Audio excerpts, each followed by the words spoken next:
अस्सलाम वालेकुम। मेरा नाम है मुबरिज़ ज़मान चौधरी। उम्मीद करता हूँ आप सब खैरियत से होंगे। देखिए, इतने दिन से हम अकाउंट्स पढ़ रहे थे। मुझे लगता है कि हर रोज़ अगर आप एक ही चीज़ खाएंगे, एक ही चीज़ देखेंगे, एक ही जगह घूमने जाएंगे तो आपको बुरा लग जाएगा। इससे टेस्ट खराब हो जाता है ना, एक ही चीज़ बार बार एक ही चीज़ देखेंगे। तो इसलिए मैं आज लाया हूँ और एक अलग सा टॉपिक जो पढ़ने में आपको बहुत मज़ा आएगा और एंजॉय भी करेंगे। और ये टॉपिक जो है ना, बहुत बढ़िया और इसके साथ इम्पोर्टेंट भी है। पढ़ना तो है ही आपको। और ये टॉपिक जो है, ये आप लोगों में से जो एपीडीसीएल के लिए प्रिपरेशन कर रहे हो, एपीडीसीएल एजीसीएल, खाली उनके लिए नहीं बल्कि बीकॉम वालों के लिए भी, जो नेट जेआरएफ के लिए प्रिपेयर कर रहा है उनके लिए भी, और स्लेट के लिए, स्टेट स्लेट के लिए जो प्रिपेयर कर रहा है कॉमर्स में, तो उनके लिए भी ये काफ़ी फायदेमंद होने वाला है। तो क्या पढ़ेंगे आज? कुछ आ रहा है दिमाग में? क्या हो सकता है? चलिए आगे बढ़ते हैं। आज का टॉपिक है हमारा डिडक्शंस। डिडक्शंस पढ़ेंगे। जो टैक्सेशन मैंने बताया था ना, टैक्सेशन को पहले उधर सिलेबस में देखेंगे कि अकाउंट्स में इंक्लूड कर दिया गया था, लेकिन वो अलग से पढ़ना पड़ेगा। टैक्सेशन में बहुत कुछ है यार। इसके साथ मैं ये कहना चाहूँगा, देखिए, सब कुछ अगर टाइप करने लगेंगे ना, आज का नोट्स ऐसा ही है, हैंड रिटन है, पूरा हैंड रिटन है। मैंने हैंड रिटन ही बनाया है। क्यों हैंड रिटन बनाया है? क्योंकि अगर टाइप करने लगेंगे तो बहुत टाइम लगता है इसमें। मैंने बताया है आप लोगों को, टाइम मैनेज नहीं कर पा रहा हूँ मैं, कुछ मुश्किलें आ चुकी है, इसलिए टाइम मैनेज नहीं हो पा रहा है। लेकिन मैं चाहता हूँ मैक्सिमम ज़्यादा से ज़्यादा टॉपिक कवर हो और मैं सिलेबस, एटलीस्ट सिलेबस कंप्लीट करा पाऊँ आपको एग्ज़ाम से पहले। और अगर हैंड रिटन ऐसे ही करवा लिया तो बहुत जल्दी हो सकता है, ठीक है, मेरा भी काम बहुत कम जाएगा। और मुझे नहीं लगता कि मेरा हैंडराइटिंग इतना भी गंदा है कि आप लोगों को समझ में ना आए। फिर भी अगर किसी को दिक्कत है, समझ में नहीं आ रहा है, प्रॉब्लम हो रहा है, इसमें कुछ इम्प्रूवमेंट हो सकता है, तो प्लीज़ बता दीजिएगा कि क्या कर सकते हैं। और अगर कोई प्रॉब्लम नहीं है तो मैं ये भी जानना चाहूँगा, आप लोग प्लीज़ कमेंट पे ये बताइएगा कि अगर मैं ऐसे हैंड रिटन नोट्स आगे से ऐसे ही हैंड रिटन नोट्स अगर ऐसे ही रहा तो क्या आप लोगों को कोई प्रॉब्लम होगा? क्या मैनेज कर लेंगे आप लोग? अगर मैनेज कर लेंगे ना तो बहुत जल्दी हम लोग सिलेबस कंप्लीट कर सकते हैं, क्योंकि टाइपिंग वाइपिंग में मुझे अकेला सब कुछ करना पड़ता है, बहुत टाइम लगता है, टाइम मैनेज करना बहुत मुश्किल हो रहा है अभी। ठीक है। और डिडक्शंस, अच्छा, डिडक्शंस में मेरे हिसाब से 2 क्लास लगना चाहिए। दो। और अगर तीसरा क्लास बाई चांस अगर कुछ रह गया तो छोटा मोटा 15-20 मिनट का और एक क्लास लगेगा। लेकिन नॉर्मली मेरे हिसाब से 2 ही क्लास में कंप्लीट हो जाना चाहिए डिडक्शन। लेकिन मैं ये वादा करता हूँ ना, डिडक्शन आपको ऐसे पढ़ाऊंगा कि आप कभी भूलेंगे नहीं। चाहे आप नेट के प्रिपरेशन करो, नेट हो, जेआरएफ हो, स्लेट हो, बीकॉम हो, चाहे सीएमए की हो या सीए टेक्स हो, चाहे आप ये एपीडीसीएल के लिए हो, एजीसीएल के लिए हो, किसी भी फील्ड में जहाँ ये डिडक्शंस की, टैक्सेशन की ज़रूरत है, पढ़ लीजिए। मैं वादा करता हूँ आप कभी भूलेंगे नहीं। बहुत शानदार तरीके से पढ़ाऊँगा। ये मैंने, इसका जो सिस्टम है, मैंने भी कहीं किसी से सीखा है, मैंने अपना टीचर से सीखा है। बहुत बढ़िया तरीका है। आगे जाके देखेंगे। लेकिन आज जो है ना, इस पे बेसिक पढ़ेंगे। टैक्सेशन डिडक्शंस पढ़ने से पहले कुछ टर्म्स, टर्मिनोलॉजीज़, कुछ चीज़ें हमें जानना चाहिए, वरना आपको आगे जाके जब कुछ टर्मिनोलॉजीज़ मिलेगा ना कि पर्सन, इंडिविजुअल, कंपनी वगैरह, फिर ये resident, resident individual, non resident, NR, resident ordinary resident, बहुत कुछ है, कुछ समझ में नहीं आएगा। तो वही चीज़, आज का जो बैकग्राउंड है ना, बेसिक चीज़ें आज आज पढ़ाऊँगा। और डिडक्शन, प्योर डिडक्शंस जिसका सेक्शन वगैरह है वो कल पढ़ाऊँगा। तो देख लेते हैं, चलिए आज का डिडक्शंस में क्या-क्या है। डिडक्शंस देखिए काफ़ी सारे हैं, मैंने सब लिख लिया है यहाँ पे। 80 आपका ये 80 सी है, 80 सीसी, 80 सीसीडी 1 है, फिर 2 80 सीसीडी 1 बी है। अब देख रहे बहुत है 80। फिर डी सीरीज में आएंगे 80 D, D D, D D B. डरिए मत, देखिए ये बहुत है। आपको डर लग रहा होगा देखिए कि कैसे याद रखेंगे, और इस पे हर एक पे अलग अलग अमाउंट है और अलग अलग सिस्टम भी है डिडक्शंस मिलने का। टेंशन मत लीजिए, हो जाएगा सब कुछ। मैं पढ़ाऊंगा बहुत आसान तरीके से, सब कुछ हो जाएगा। यह ये भी कहूँगा कि सब नहीं पढ़ना पड़ेगा, कुछ जो है आप मिस कर सकते हैं।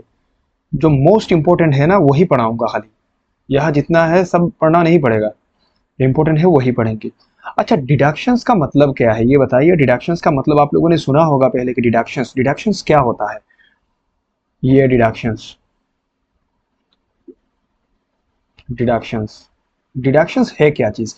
देखिए डिडक्शन वो है जब हमारा इनकम निकलता है ना, इनकम, तो इनकम से कुछ डिडक्शंस, इनकम के बाद समझ लीजिए हमारा इनकम आया है 10 लाख रुपीस, और हमने कुछ इन्वेस्टमेंट वगैरह करके रखा है जिस पे डिडक्शन मिलता है कोई भी एक सेक्शन में यहाँ से, तो वो कहता है कि ठीक है आप 1 लाख डिडक्ट करिए, डिडक्ट कर दीजिए, तो कितना आता है 9 लाख। वही 9 लाख के ऊपर क्या होता है, टैक्स देना पड़ेगा कितने रुपीस के ऊपर, 9 लाख के ऊपर, वही है डिडक्शन। अगर पैसा कम आ रहा है आपका इनकम, तो टैक्स भी तो कम देना पड़ेगा ना, यही है डिडक्शन, आपका जो इनकम है उसे कम कर देता है। आगे जाके मैं और एक चीज बताऊंगा, डिडक्शंस और एक वर्ड मिलेगा आपको एग्जेम्पशन, तो दोनों में फर्क क्या है एग्जेम्पशन और डिडक्शन में, चलिए मैं बताता हूँ आगे। अभी ये देखिए, बेसिक ऑफ टैक्सेशन क्या है, बेसिक, तो एडजस्ट कर लीजिएगा, हो सकता है कुछ वर्ड आपको सही से समझ में ना आया हो, मैं डिक्टेट भी करता रहूंगा ना इसके साथ साथ, तो आप समझ जाएंगे, थोड़ा मैनेज कर लीजिए। बेसिक ऑफ टैक्सेशन क्या है, एवरी पर्सन, एक वर्ड आया यहाँ पे पर्सन, आपको भी नोट करना चाहिए, और मैं जहां जहां सर्कल करता हूँ वहां आपको भी सर्कल कर लेना चाहिए। Every person are liable to pay tax on their income, on their income as per residential status. क्या है रेसिडेंशियल स्टेटस, तो यहां से हमको क्या क्या मिला है, यहां से हमें मिला है एक तो वर्ड मिला पर्सन, पर्सन, अब पर्सन कौन है, फिर आया टैक्स, टैक्स कैलकुलेट करना पड़ता है, फिर आया इनकम, क्या, इनकम, तो इनकम कैसे कैलकुलेट करता है, इनकम इस पे आपका सैलरी आ जाएगा, सैलरी के साथ आपका कोई हाउस प्रॉपर्टी है तो हाउस प्रॉपर्टी का इनकम भी आएगा, कैपिटल गेन है तो वो भी आएगा, फिर आपका हो गया कोई अदर सोर्स का इनकम है कहीं से आ रहा है वो भी आएगा, जितना भी इनकम है यहाँ पे आ जाएगा टोटल इनकम, ठीक है। और रेसिडेंशियल स्टेटस, रेसिडेंशियल स्टेटस भी हम इसी सेक्शन पे, मतलब जो इनकम टैक्स ने बताया है रेसिडेंशियल स्टेटस आप क्या है, रेसिडेंट हो, नॉन रेसिडेंट हो, अगर रेसिडेंट हो तो रेसिडेंट ऑर्डिनरी रेसिडेंट हो या रेसिडेंट नॉट ऑर्डिनरी रेसिडेंट हो, वो भी हम आगे जाके देखेंगे, क्योंकि ये चार चीज अगर आपको पता नहीं चला तो आप टैक्सेशन कभी कर ही नहीं पाएंगे, ये जानना जरूरी है, ठीक है। चलिए नेक्स्ट, वहां देखा था हमने पर्सन, अब पर्सन देखते हैं पर्सन क्या है। हमको लग रहा होगा कि पहले से पर्सन क्या है, एक इंसान है, पर्सन नहीं, खाली इंसान नहीं है। टैक्सेशन में पर्सन का मतलब बहुत कुछ है, क्या क्या है, सबसे पहले तो हो गया इंडिविजुअल, इंडिविजुअल कौन, इंडिविजुअल जैसे हम जैसे इंसान, मैं, आप, और कोई हो गया, कोई बंदा हो गया तो वो है इंडिविजुअल। फिर हो गया H U F, H U F क्या है, नाम सुना होगा आप लोगों ने, Hindu undivided family, Hindu undivided family business है, ये भी पर्सन में ही आता है। फिर बॉडी ऑफ इंडिविजुअल्स, कुछ लोगों ने मिलके कोई बिजनेस शुरू किया, कुछ इंडिविजुअल्स ने मिलके, तो उसे क्या कहते हैं, बॉडी ऑफ इंडिविजुअल। फिर हो गया association of person, association of person, अब ये देखिए पर्सन, ये पर्सन का मतलब क्या है, पर्सन में यहाँ जितने भी है ना सब पर्सन में आते हैं, है कि नहीं, जितने भी है सब पर्सन में आते हैं, जो भी है सब कुछ पर्सन में आ जाता है। तो यहाँ दो चार एच यू एफ ने मिलके, कुछ बॉडी ऑफ इंडिविजुअल्स या कोई फार्म मिलके कुछ एसोसिएशन बनाया है तो उसे कहते हैं एसोसिएशन ऑफ पर्सन, कुछ इंडिविजुअल ने मिलके बनाया है तो उसे कहते हैं बॉडी ऑफ इंडिविजुअल। अब आया फार्म, अब ये देखिए एसोसिएशन ऑफ एओपी और ये फार्म, ये जो दो है ना इन दोनों में कोई फर्क नहीं है, जो पार्टनरशिप फार्म है ये वगैरह है ना, तो ये क्या है, कोई फर्क नहीं है, इसमें एक ही डिफरेंस है, क्या डिफरेंस है, डिफरेंस ये है कि उनका जो पार्टनरशिप डीड है ना,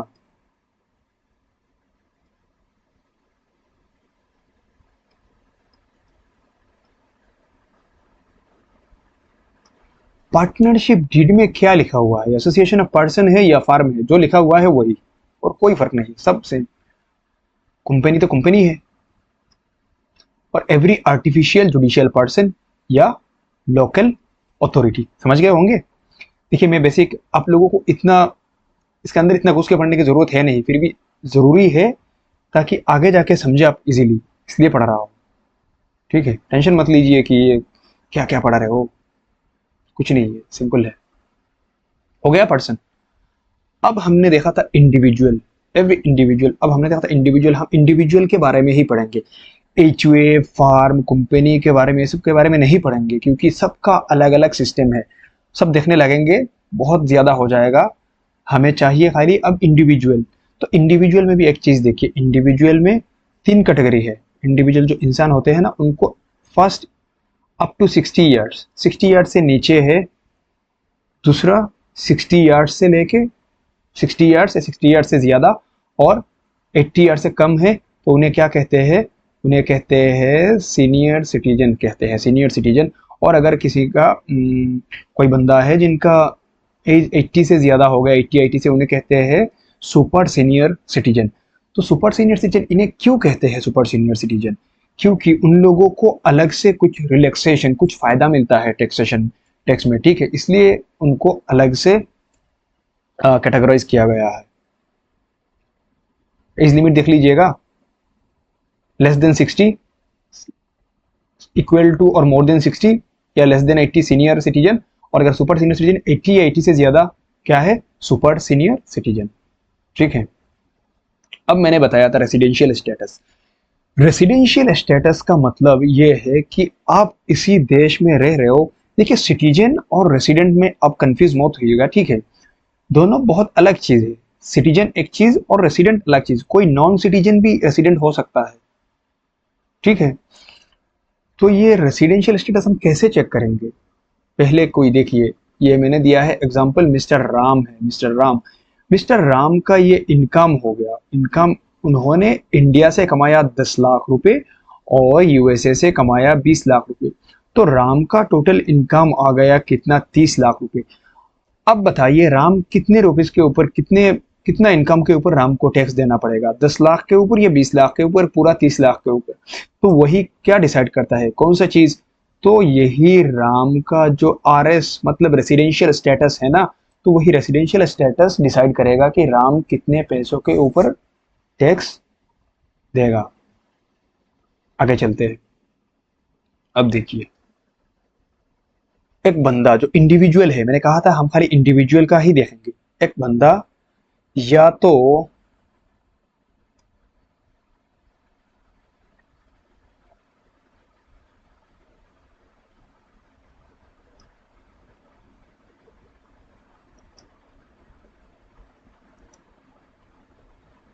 एक बंदा या तो क्या, रेसिडेंट होगा, रेसिडेंट।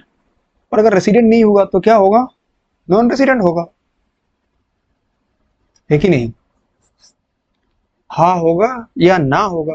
कोई रेसिडेंट है तो रेसिडेंट, अगर रेसिडेंट नहीं है तो क्या है, नॉन रेसिडेंट। दोनों में से कोई एक तो होगा, रेसिडेंट नॉन रेसिडेंट। और अगर रेसिडेंट है, फिर आगे चल के ये देखेंगे, जो रेसिडेंट है वो resident and ordinary resident. Resident क्या हो सकता है, रेसिडेंट के साथ ये देखिए मैंने एंड दिया है, और यहाँ भी क्या है, एंड है, ये नाम। रेसिडेंट एंड ऑर्डिनरी रेसिडेंट, जिसे हम क्या कहते हैं, आरओआर कहते हैं। अगर रेसिडेंट है तो रेसिडेंट के साथ ordinary resident, resident and ordinary resident होगा, या तो resident and not ordinary resident होगा, जिसे हम RNOR कहते हैं। ठीक है, पहले देखिए सिंपल सा है, या तो रेसिडेंट, रेसिडेंट नहीं हुआ तो नॉन रेसिडेंट। फिर रेसिडेंट अगर है तो चेक करते हैं फिर वो रेसिडेंट एंड ऑर्डिनरी रेसिडेंट है या नॉट ऑर्डिनरी रेसिडेंट है। ऑर्डिनरी रेसिडेंट है तो ROR कहते हैं, और नॉट ऑर्डिनरी रेसिडेंट है तो RNOR कहते हैं। ये याद रखिएगा, ROR RNOR ये बार बार यूज होने वाला है आगे जाके। और इन दोनों के अलावा एक नया वर्ड हमें देखने को मिलेगा, जो क्या है, डीम्ड रेसिडेंट। कोई बंदा है जो रेसिडेंट है नहीं, लेकिन उसे मान लिया जाएगा कि वो रेसिडेंट है। अगर रेसिडेंट मान लिया गया ना, तो वो समझो वो फंस गया, टैक्स देना पड़ेगा बहुत ज्यादा। कोई एनआर है वो बहुत चीज़ों से बच सकता है, टैक्स नहीं देना पड़ेगा। बहुत सारे ऐसे फील्ड है जहां उसे देना नहीं पड़ता है। कोई अगर रेसिडेंट है तो आरओआर को सबसे ज़्यादा टैक्स रेसिडेंट, ऑर्डिनरी रेसिडेंट को देना पड़ता है। इससे थोड़ा कम आरएनओआर को, और सबसे कम एनआर को, जो नॉन रेसिडेंट है, उसे मान लिया जाता है कि वो बाहर वाला है, तो उसे थोड़ा रिलैक्सेशन दिया जाता है। तो resident not non ordinary non resident के अलावा भी एक क्या है जिनको मान लिया जाता है, डीम्ड रेसिडेंट एक को मान लिया जाता है। अब वो कौन है साहब जिनको मान लिया जाता है कि वो रेसिडेंट है, अगर रेसिडेंट ना भी हो फिर भी मान लिया जाता है? तो ये देखते हैं आगे जाके कौन है वो डीम्ड रेसिडेंट हमारा। ये डीम्ड रेसिडेंट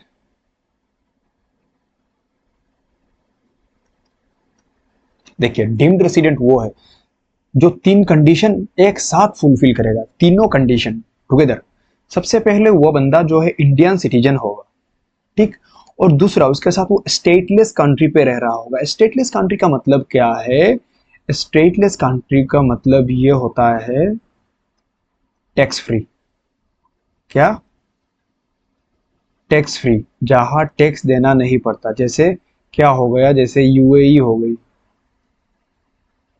और यूएई, फिर समझो कतार, अरे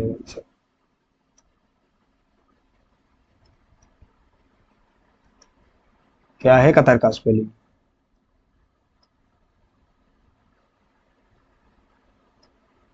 कतार।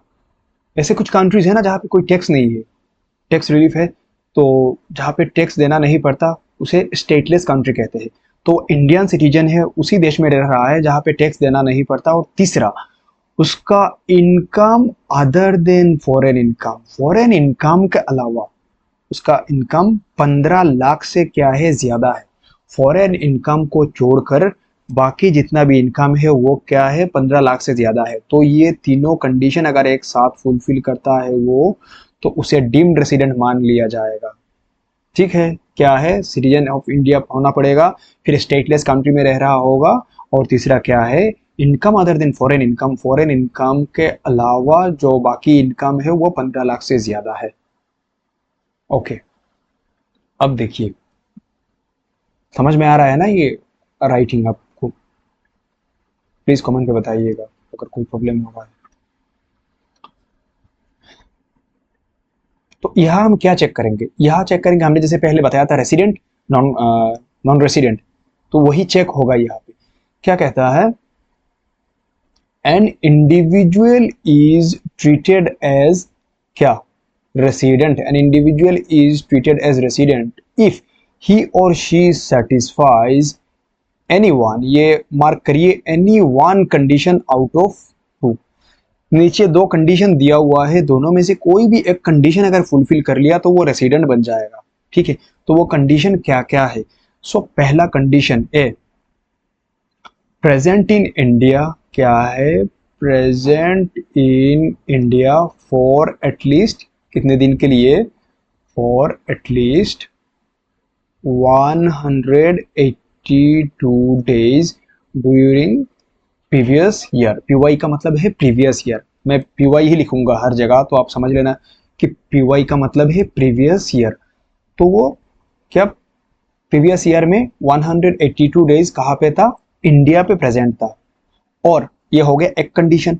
दूसरा कंडीशन ये है कि present in India for at least 60 days during previous year.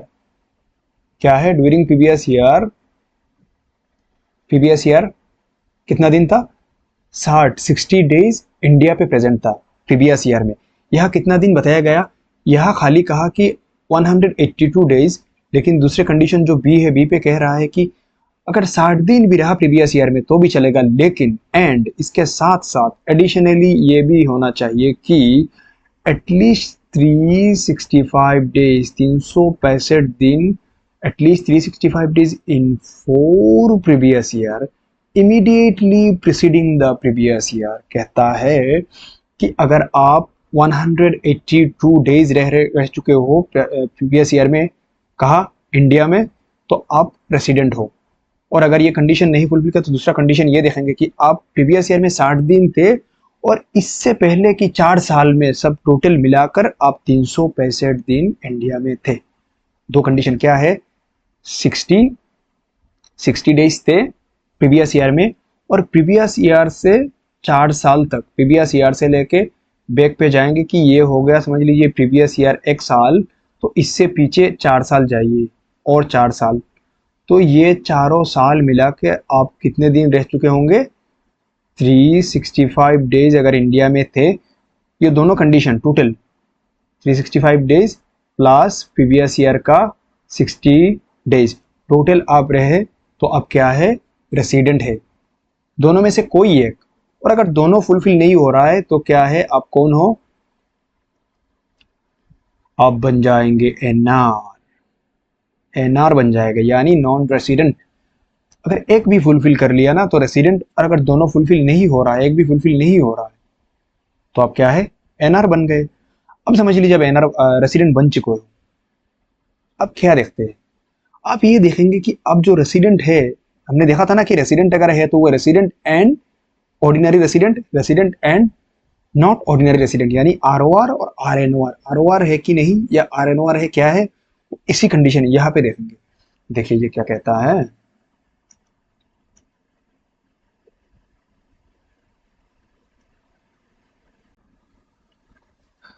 देखिए, resident individual is treated as, क्या कहता है? Resident individual is treated as ROR. Treated as क्या? आरओआर। क्यों? कब करेंगे? If he or she satisfies, वहां पे था ओनली वन कंडीशन, यहाँ पे होगा बोथ द कंडीशन। यहाँ पे क्या होगा?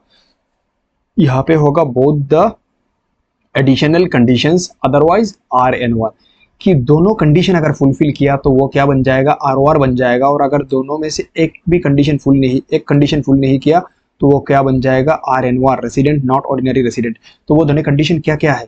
दोनों कंडीशन ये है, पहले की नंबर ये A, resident in 2 out of 10 previous year immediately preceding the previous year. इसका क्या मतलब है? डरिए मत, बहुत आसान है, सिस्टमेटिकली ही समझाऊंगा। कि लास्ट 10 प्रीवियस ईयर में आप 2 बार रेसिडेंट थे, 2 बार रेसिडेंट। रेसिडेंट कैसे बनते हैं? कैसे बनते हैं रेसिडेंट? ये हमने देखा था ना कि दो ऑप्शन है, ए और बी। दोनों में से कोई भी ऑप्शन, एक अगर ऑप्शन फुलफिल कर लिया तो आप रेसिडेंट है। तो इसका मतलब ये कि यहाँ से कोई भी एक ऑप्शन आपने फुलफिल किया है लास्ट 10 ईयर्स में, कितनी बार? 2 टाइम्स आपने फुलफिल किया है। इसका मतलब resident in 2 out of 10 previous years. Last 10 साल में आप 2 बार रेसिडेंट बन चुके हो, 2 बार। ठीक है, आसान है ना कि 82 डेज वाला अगर पॉइंट देखेंगे तो अब प्रीवियस ईयर में भी 82 डेज थे, मतलब 2023 में 82 डेज रह चुके हो, और 2021-22 में भी आप 182 डेज रह चुके हो। तो ये 2 साल हो गया ना, 2 बार आप रेसिडेंट बन गए, वही है। अब पॉइंट बी क्या कहता है? Present in India for at least 730 days in 7 previous year immediately preceding the previous year. कहता है दूसरा कंडीशन, ये एंड है, एंड ठीक है, ये पहला कंडीशन, और उसके साथ ये भी होना पड़ेगा कि आप प्रेजेंट थे इंडिया में फॉर एटलीस्ट कितने दिन? 730 दिन इन 7 previous year immediately preceding the previous year. ठीक है, तो 7 साल में 3 4 5 6 7, तो 7 साल में आप कितने दिन थे? 7 साल में 730 दिन आप इंडिया में थे। सिंपल है ना? पहला क्या कहता है आपको? अब 2 बार रेसिडेंट बने थे लास्ट 10 प्रीवियस ईयर में, और दूसरा पॉइंट कहता है कि 730 दिन थे कितने साल में? लास्ट 7 ईयर्स में, लास्ट 7 प्रीवियस ईयर्स में आप 2 बार, सॉरी 730 दिन इंडिया में थे। इतना घुसना नहीं पड़ेगा, सिंपली समझिए, ताकि आगे जाके जो जब वार्ड देखेंगे ना, R O R R N R, तो प्रॉब्लम ना हो। ये सब मुझे नहीं लगता कि इतना घुस के क्वेश्चन पूछेगा। फिर भी रेसिडेंट वाला क्वेश्चन पूछ सकता है, इतना मुश्किल भी तो नहीं है ना, आसान है, सिंपल सिंपल है, देख लीजिएगा। अब नेक्स्ट देखते हैं।